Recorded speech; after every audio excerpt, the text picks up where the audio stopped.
Sephi, what the hell did you do to the door? Can you get it open? Nika angrily asked the scritter. I opened it and made sure it stayed open. It kind of spontaneously closed itself, Sephi panicked. It won't let me back in. It's like the code has completely changed and bricked itself.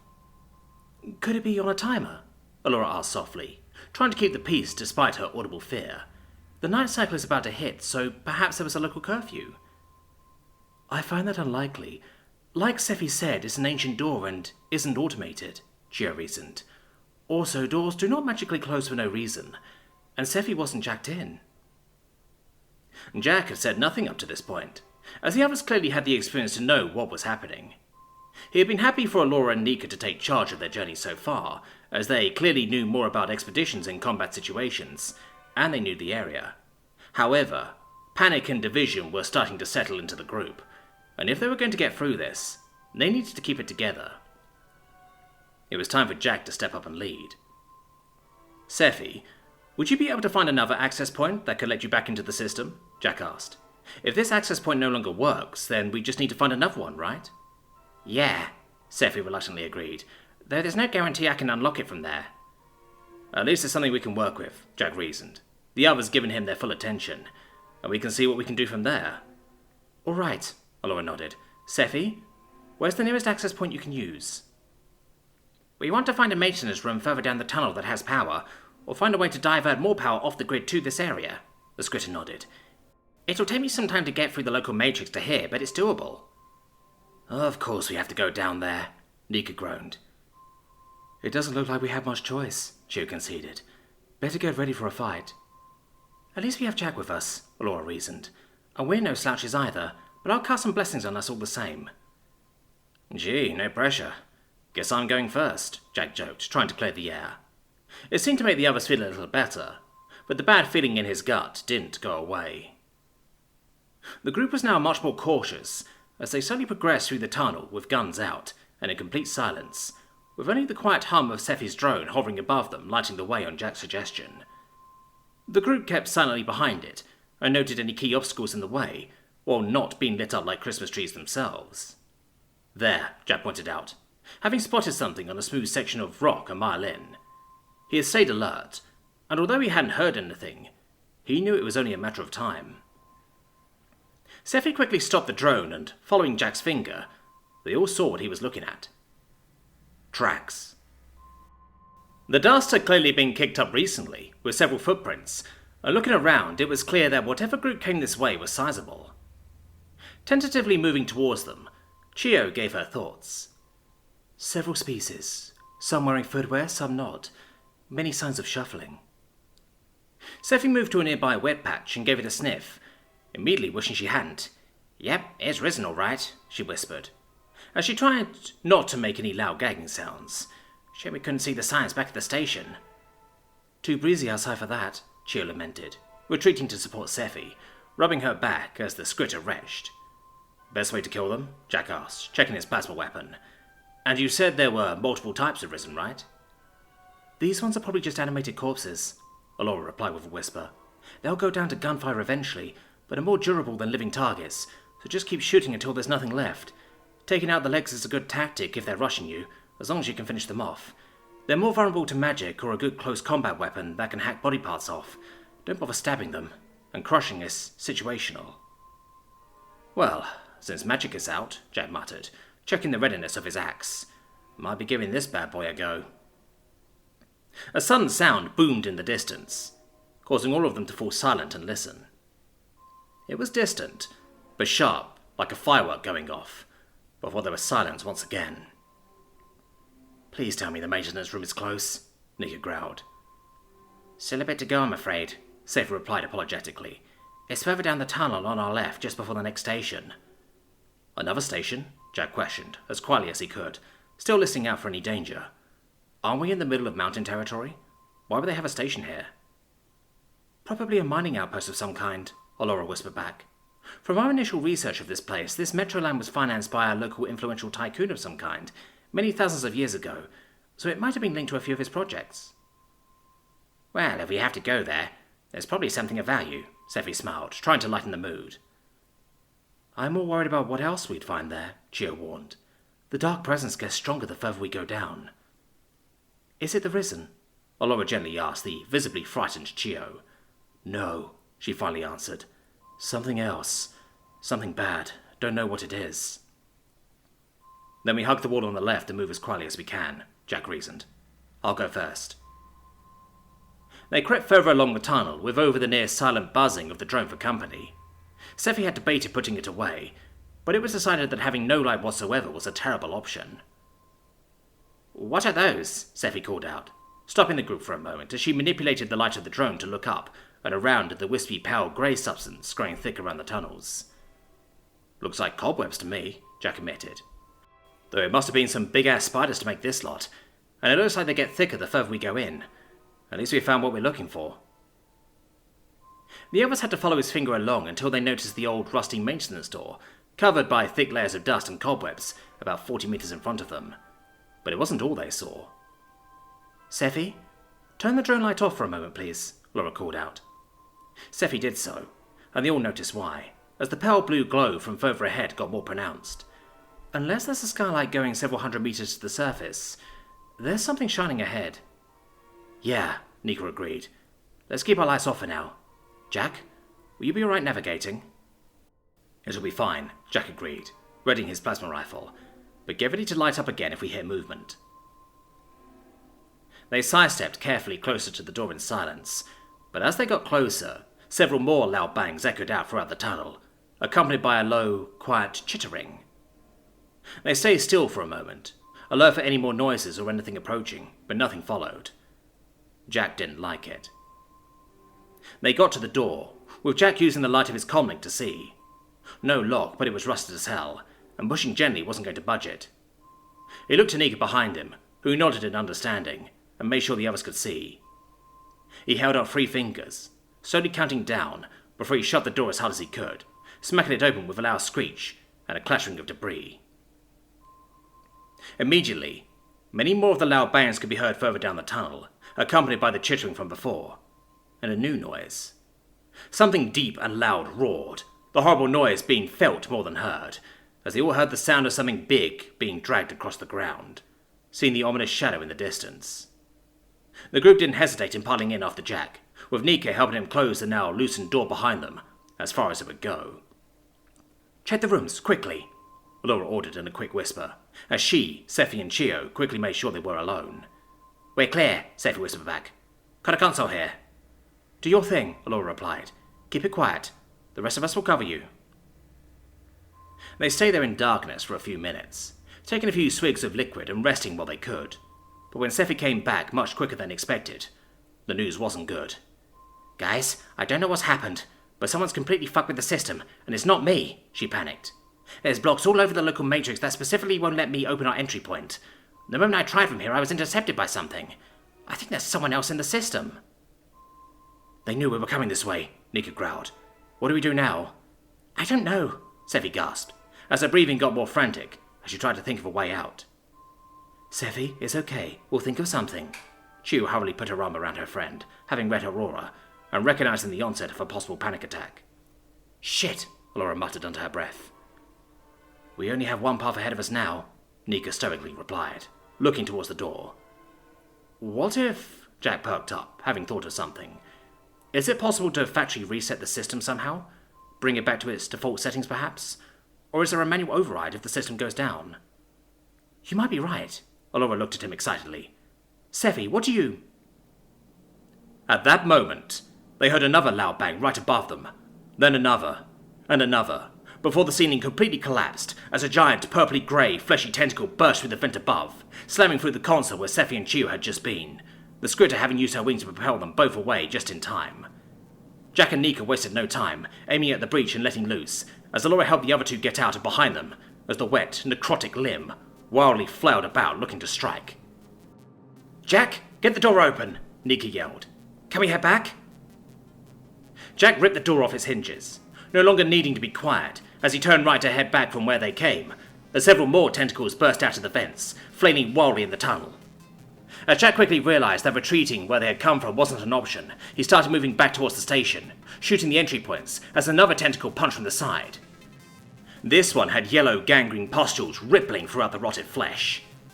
It's a delayed reaction, Jack yelled, making sure the others are accounted for. Keep moving and don't stay in one place for too long.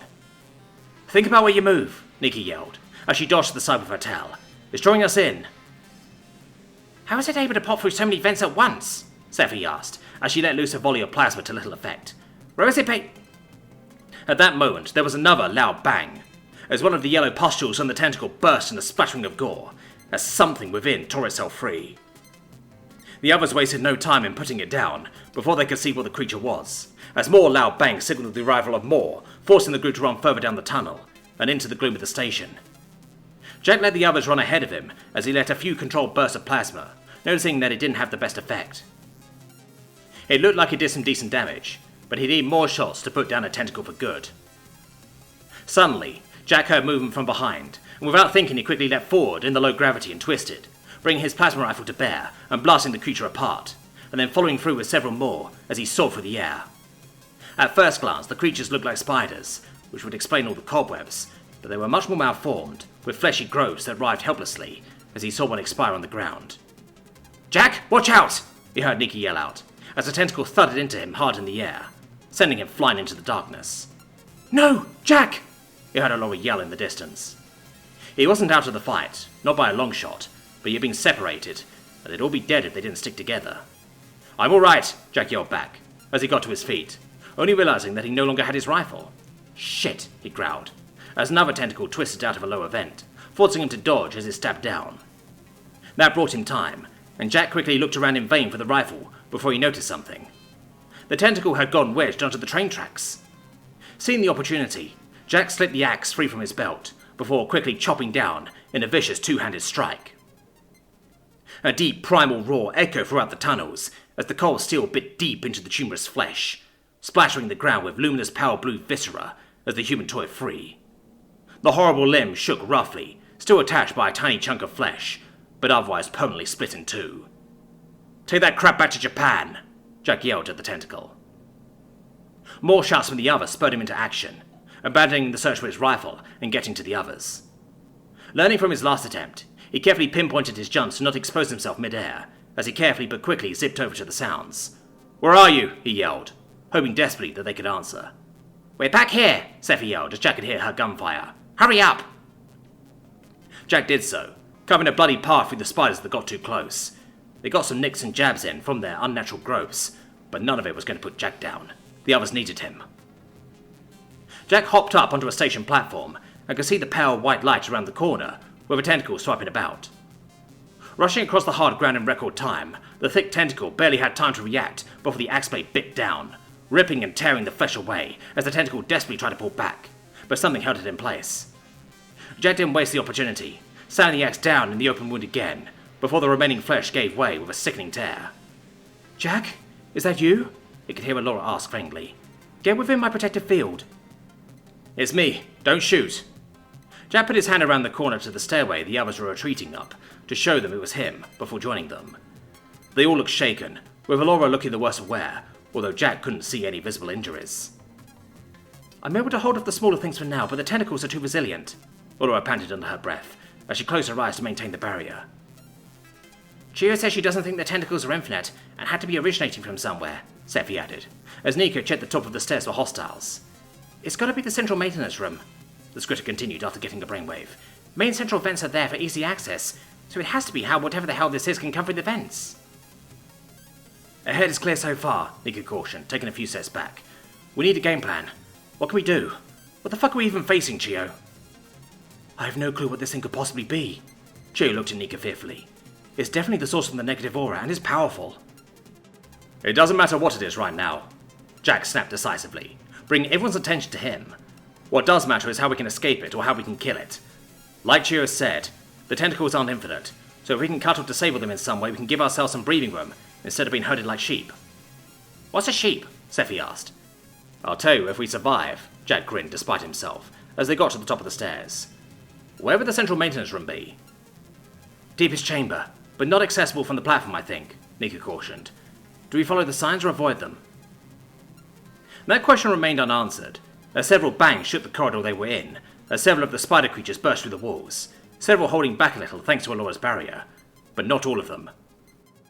"Push forward!" Nika yelled above the gunfire, as she and Sephi started clearing the path ahead. Jack and Chio kept the rear guard, with Chio providing ranged fire by throwing whatever spare debris she could find, as a new tentacle snaked its way up the stairs, deliberately moving from side to side, to avoid being hit. "Chio, are you able to pin the tentacles to the walls with something?" Jack asked, as he wildly swung his axe, clipping the fleshy thing and forcing it to retreat. Chio looked thoughtfully at him for a second before nodding. The guide railing to the left of them started vibrating violently, as Chio desperately ripped the thing free with visible effort, before aiming carefully and spearing the tentacle to the ceiling. Jack quickly jumped up high and lopped it off before it could loosen itself free, before quickly turning to support Allura, who was struggling to keep her feet. "I can't afford to end the sphere," Allura moaned with her eyes closed in hard concentration, as pale blue blood dripped out of her nose. "I feel them in the walls. If I stop, we'll be overwhelmed." "Is there a safe place we can hold out and recover?" Sephi asked, as she mowed down several more spiders. "If we stop, it'll be a siege we can't win," Nika growled, as the noise of more tentacles could be heard above the walls. "Then we have to keep moving and stay on the offensive," Jack replied, having looked at an overhead sign and getting an idea. "Follow me, quickly." The group followed. Allura now slumped over Jack's shoulder as she fought to keep her barrier up while the others covered them. Jack quickly dashed around corners, not hesitating to chop and slice with his axe despite the burden of a passenger, wrecking tentacle and spider creature alike. Another tentacle shot around from behind to try and flatten him, clipping Nika hard before Sephi brought it down with concentrated fire, the blue plasma melting the fleshy abomination. "Nika, are you alright?" Jack yelled, as Sephi helped her up and let the kitten lean on her. "I'm good," Nika growled with the pain. "Something popped, but I'm still in the fight." "I'll cover you," Chio replied, as she lashed out with a kinetic repulsion that knocked the creatures around them back, and heavily bludgeoned the ones crawling around in the confined fence. "Please tell me Jack has a plan that works." "Jack?" Sephi worriedly shouted, as she shot behind her one-handed. "This had better be good." "We're here," Jack yelled, as he gently let Allura down to lean against the clear wall. She didn't seem to be fully aware of what was going on, too focused on maintaining the protective field that was rapidly losing its potency. Nika leaned awkwardly against a wall and took down a few more of the spider creatures with a one-handed shotgun blast, the other hand hanging uselessly at her side. "What's the plan?" Sephi asked, as she let loose with another volley of shots. "Elevator shaft," Jack pointed to the closed elevator door behind them. "Can you open the door?" he asked Sephi, as he pulled out his pistol, trying his best to hold it and support his two-handed grip on the axe simultaneously. Sephi closed her eyes for a second, slipping into the local matrix and staggering slightly, before returning to lucidity a millisecond later. "No power," Sephi panicked. "I can't." "Anyone have an explosive?" Jack shouted, thinking quickly. "Here, it's a sticky," Nikki yelled, as she fumbled around with her good hand, before Chio telekinetically pulled the device to Jack, and steadied Nika so she wouldn't fall. Jack grabbed the explosive, pushed it right against the center of the frame where the two doors met, and primed it. "Take cover," Jack yelled, as the group moved back.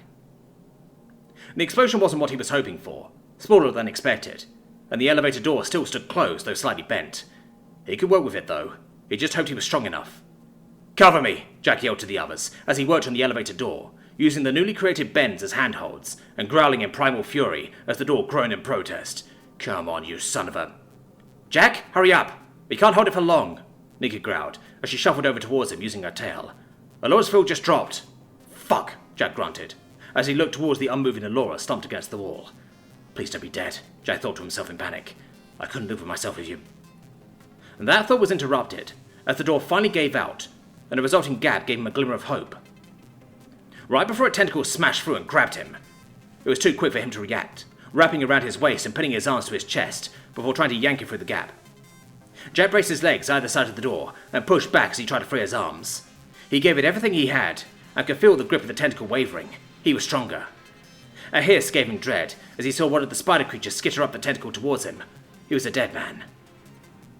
Suddenly, a high, whining buzz of blue light swept around him, decimating the creature and viciously slicing the tentacle, allowing Jack to burst free.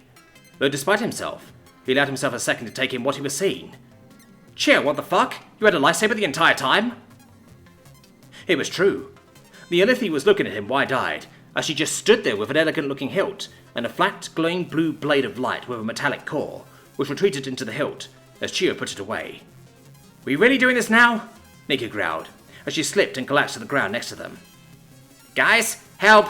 Sephi warned, guns smoking as the horde of spider creatures rushed at them. "Running out of juice! Shit!" Quemos, hear my prayer! They heard a grunt, as a wall of bright fire burst forth in front of them. It took a split second before they saw Alora attempting to clamber to her feet. Go! I can hold them off for as long as you need to get out of here. We're not leaving you, Jack yelled, as he swung his axe at any creatures brave enough to try risking the flames. Sephi, Chio, any path up? Ladder's fucked, Sephi warned, as both girls crouched for the gap. I can't even fly myself. It's far beyond Chio's power. We're heading down then. Nika, Alora, hold on to me, Jack warned, as he grabbed both of his barely standing friends and pulled them through the gap, dropping a few meters onto the top of the elevator, which groaned under their combined weight. Several loud sounds erupted around them as several tentacles crawled up the walls around them. Whatever this creature was, it had to be close. Looking around, Jack could see the pulley system severely damaged with a frayed wire, and instantly knew what he had to do. This was gonna hurt. Hold on tight, Jack yelled, as he took aim and shot the pulley with his Dominator photon pistol, completely obliterating the rusted tangle of metal before he leapt towards the elevator shaft wall. Seeing his intentions, Chio quickly warned Sephi, and both girls hovered slowly down as the elevator thundered to the bottom, shearing off any tentacle crawling up, to the roar of something large below them. Jack yelped in pain as he slowed their fall, grabbing onto an exposed ledge to break the momentum, before slipping and falling again, reaching out to grip a girder to slow his fall for several meters, the biting friction burning off his skin before he dropped again. The low gravity helped him get Alora and Nika on top of him to protect them in time, before he slammed on top of the elevator, in a growl of pain. Are they alive? Chio asked Sephi. Are they alright? Jack asked out aloud, as he quickly checked on both Alora and Nika. Alora was still softly breathing, and Nika grunted as she shifted off of him. They'll be fine, Chio confirmed, which Sephi quickly translated. Good, Jack panted as he got to his feet, glad he was still able to. Bottom floor, we have to kill it. Jack led the way as they clambered out of the wreckage of the lift into a small corridor with a set of steep stairs leading up on one end, and a smashing hole in the other with a bellowing noise rumbling through. Right behind... Oof! Nika grimaced in pain as she stumbled towards the hole, trying to follow Jack. No, Jack told the Kizzen. Hold position here and cover the lift with Alora when she wakes up. We don't need anything coming behind us. But... Nika began to protest before realizing Jack was right. Alright, she stubbornly replied, dragging herself and Alora forward to the hole. But we're holding out of the breach, we can cover you too. Got it, Jack replied with a nod, as he quickly psyched himself up in anticipation, and ran into the breach, with Sephi and Chio following, only to come face to face with the creature itself. It was a huge, disgusting mass of necrotic flesh that pulsed in an unholy imitation of life, as several parts of the flesh rippled to grow several hateful-looking eyes that tracked the human. As Jack rushed in with his axe to hack at them and keep his attention on him, Aurora erupted from a dark grove right in the fattest part of the flesh in the middle of the room, as a mouth with a circle of rotted, sharp teeth bellowed a challenge. Chio immediately let loose, pinning several of the tentacles in place with as much torn metal as she could find, before lancing her power directly at the mouth of the creature, ripping the moisture out of the air into a spear, and spraying it at a high-pressure center of mass, completely ripping a hole for the beast.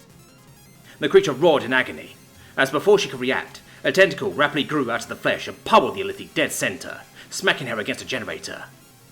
Chio slumped and hit the ground, unmoving. No! Sephi yelled at the creature. I'll fucking kill you! She blasted the creature where Chio had hit it, as Jack popped another fleshy eye out with his axe. Shit! Sephi cursed, as she realized her rounds had no effect. She had to do something. But what? Wait. Yes! Jack, keep it busy. I have an idea, Sephi shouted, as she dashed into cover within sight of the breach, where they could hear Nika hold the line, before she slipped into the matrix and slumped to the ground. Yeah, you heard her, Jack shouted at the creature, not knowing if it could hear or not as he felt a familiar rage come to bear. Come get some! Jack was like a blur, dancing and weaving in between tentacle strikes, and delivering devastating counterattacks in the form of chops, slashes, and slices. He used the low gravity to his advantage, leaping quickly to differing spots around the room as the creature failed to keep up. It was definitely weakening, as the creature was unable to replenish its eyes and tentacles as quickly the longer they went. Out of the corner of his eye, he spotted Chio stirring and stumbling to her hands and knees, and noticed a tentacle filling around. He couldn't let it get to her. Leaping forward, he sliced at the base of the necrotic limb, before the beast opened his mouth wide and made one desperate play. It moved. It couldn't move far, being so symbiotically attached to everything in and beyond the room, but it could move enough to swallow the human whole. Jack could hear a strange, strangled crying sound as it happened, and realized it was Chio, as she saw the human get consumed, the creature's mouth closing once again, until the creature suddenly shuddered and shook in confused pain, as its mouth was snapped open. Growling in anger, Jack was there, prying the creature's mouth wide with his hands, as it tried desperately to shut around him. A tongue wrapped around Jack's waist and tried to pull him in, but the human stood strong and defiant, as the vile creature could not overcome him. Jack knew he had this, as he kept the mouth pried open with one hand, and gripped the handle of his Dominator, aiming the powerful gun right down the monster's throat. Overcharge! The Dominator glowed with bright light, as the energies within whined with furious energy, ready to be unleashed. Jack fired, the red light of the photon blast ripping through the creature with ease, completely melting the top half of the creature. Jack, get away from it, now! He heard Sephi say, already leaping away from the beast in pure reflex. Sephi yanked down on the switch next to the power generator, which roared to life as they felt the station come alive. The creature shrieked in anguish as it was cooked alive by the power generators it was attached to, echoed by its spawn from all around. A horrible cacophony of a death cry that was cut off abruptly, as whatever power that stitched the aberration together broke completely, leaving the flesh to bubble and simmer into a pool on the ground. They had won.